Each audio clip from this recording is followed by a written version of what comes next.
سلام دوستان، به یه ویدیو دیگه با من خوش اومدید. توی این ویدیو آموزش یه رسیپی نون بربری خونگی رو براتون دارم که خیلی بافتش نرمه و واقعا سه سوته درست میشه. احتیاج به زمان طولانی نداره و با دست میتونید انجامش بدید. احتیاجی به میکسر حرفه‌ای نداره. من نکاتی رو که در طول ویدیو بهتون میگم برای فر خونگی هستش.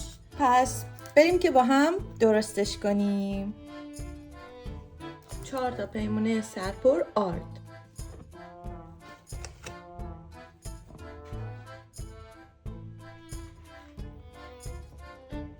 1/2 پیمانه سبوس گندم،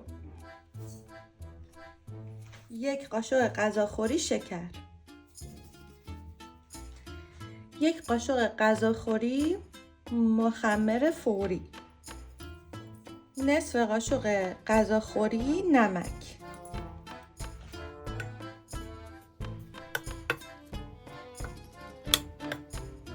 2 قاشق که میشه 1/8 پیمانه روغن،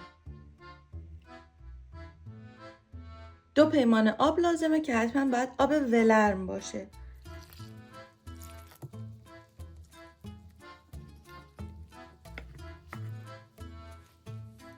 پیمانه دوم رو کم کم اضافه کنید. دوستان سعی کنید که از پیمانه استاندارد استفاده کنید تا نتیجه خوبی بهتون بده. و بعدش هم این که خمیر نون بربری باید حتما یکم شل باشه تا در نهایت نون ترد و خوشمزه بهتون بده.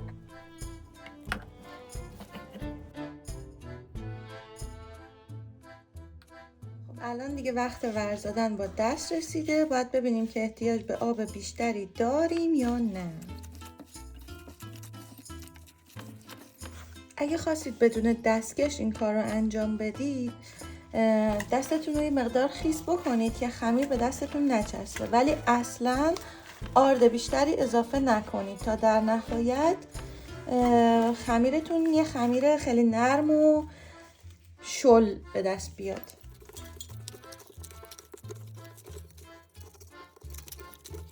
خب به نظر میرسه که آب بیشتری احتیاج نداشت، همون 2 پیمانه کافی بود. دقیقا این بافتیه که باید باشه، نه خیلی سفت نه خیلی شل.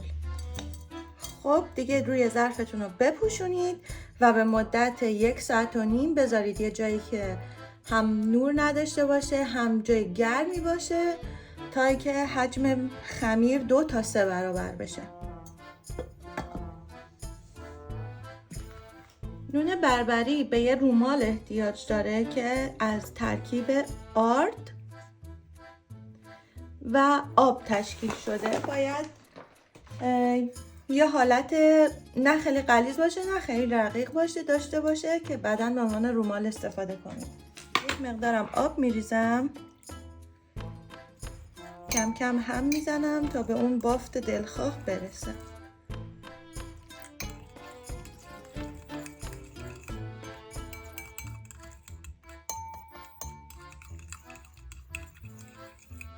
دوستان غلظت باید دقیقاً همین اندازه باشه، نه سفت‌تر نه شلتر. دوستان حتما یه ظرف آب بذارید توی فر که رطوبت فر رو تامین بکنه که نونتون رو خشک نکنه در نهایت. دوستان این دقیقاً حجمش الان 3 برابر شده. اول یک مقداری روغن اسپری بکنید یا با همون روغن معمولی هم میتونید که براش کنید.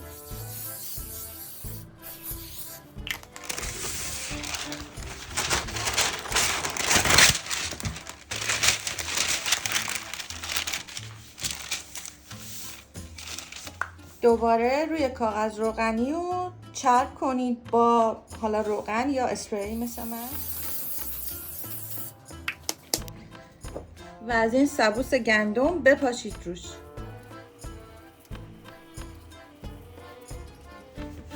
حالا یکم دستتون رو با آب خیس کنید، 2 تا دستتون رو، و یه تیکه بزرگ خمیر بردارید.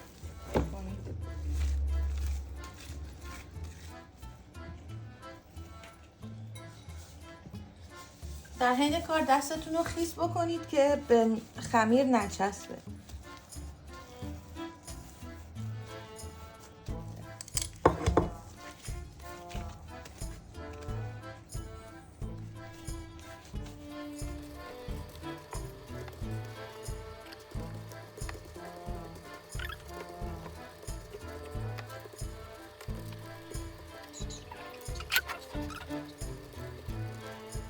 حالا از این رومالی که درست کرده بودید حالا یا با فرچه یا مثل من با دست بمالید روی نون. خب دوستان من اینجا ترکیب کنجد سیاه و سفید رو دارم. شما اگر که سیاه دونه هم داشتید استفاده کنید خوب میشه.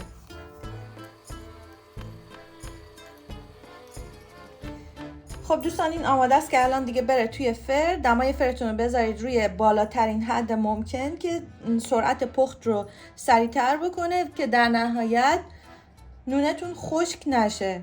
اگه سرعت پخت نون کم باشه ممکنه نونتون رو خشک بکنه. این رطوبت نونتون رو ممکنه بگیره.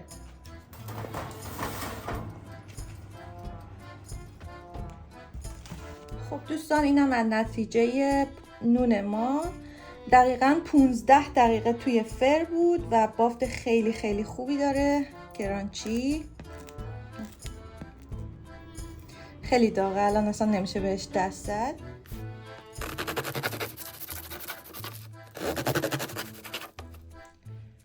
خب دوستان اینم از بافت نون پشتش و شما ببینید که چقدر نرمه. خیلی خوبه دیگه. من این نونو تا الان فکر کنم این سری 5مه که دارم میپزم. خیلی رسیپی خوبیه، حتما ازش استفاده کنید و امیدوارم که شما درست کنید و لذتشو ببرید.